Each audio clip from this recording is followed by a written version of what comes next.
ओम नमः सिद्धेभ्य। मैं जहाँ से आया हूँ वहाँ एक बार बहुत भीषण परिस्थिति बनी थी और हमारे ही अपने लोगों ने दादा से कहा था, दादा हम चूड़ी पहन लें क्या? और दादा पूरे 1 घंटे बोले और उस 1 घंटे को एक लाइन में कहा जाता है, गोली का जवाब गाली से भी नहीं। ये धैर्य, ये समता उनके पास मैं समझता हूँ श्रुत अभ्यास से ही आई थी। और उन्होंने आज से नहीं, शुरू से ही जो भी कार्य किए हैं वे तीर्थंकर महावीर की वाणी के वीतराग मार्ग की उपासना में सहयोगी हैं, वे ही कार्य किए हैं। फिर उन्होंने ये नहीं देखा वो किस जाति का है, किस पंथ का है, किस संप्रदाय का है, किसने बुलाया है। सहज रीति नीति है, जो बुलाएगा वहां चला जाऊंगा, जो नहीं बुलाएगा वहां नहीं जाऊंगा। स्टडी सर्कल में मैं तभी जाना शुरू कर दिया था जब मैं यहाँ पढ़ रहा था। उस समय ज्ञानचंद जी विदिशा, उत्तम चंद जी सिवनी, सब बड़े बड़े विद्वान आते थे। हम मतलब अपने आप को लघु अनुभव करते थे, लेकिन उसका फायदा ये हुआ कि वो संस्कार चित्त में इतने गहरे बस गए कि दादा के दो ही सार मैंने सीख लिए हैं।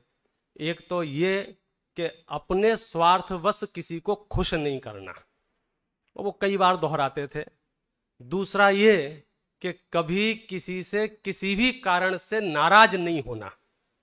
वो आपसे नाराज रहे विपुल भाई तो रहे, वो उसका दिमाग है, उसकी बुद्धि है, उसकी योग्यता है। हमें नाराज नहीं होना है, क्योंकि हम नाराज होंगे तो फिर हम हमारा काम कब करेंगे।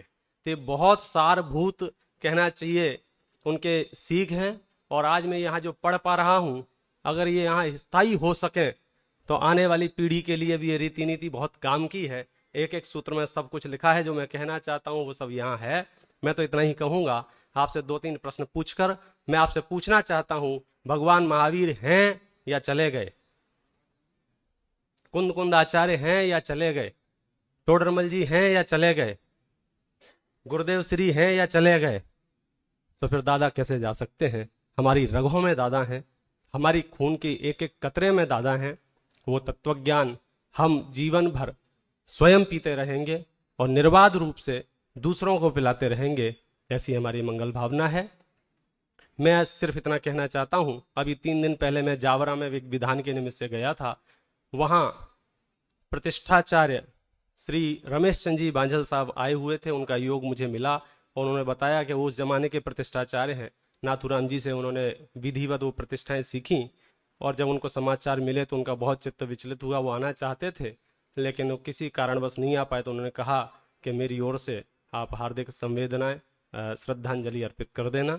मैं उनकी ओर से, अपनी ओर से, पूरे सतपथ परिवार की ओर से, नागपुर मुमुक्षु समाज की ओर से भावभीनी श्रद्धांजलि अर्पित कर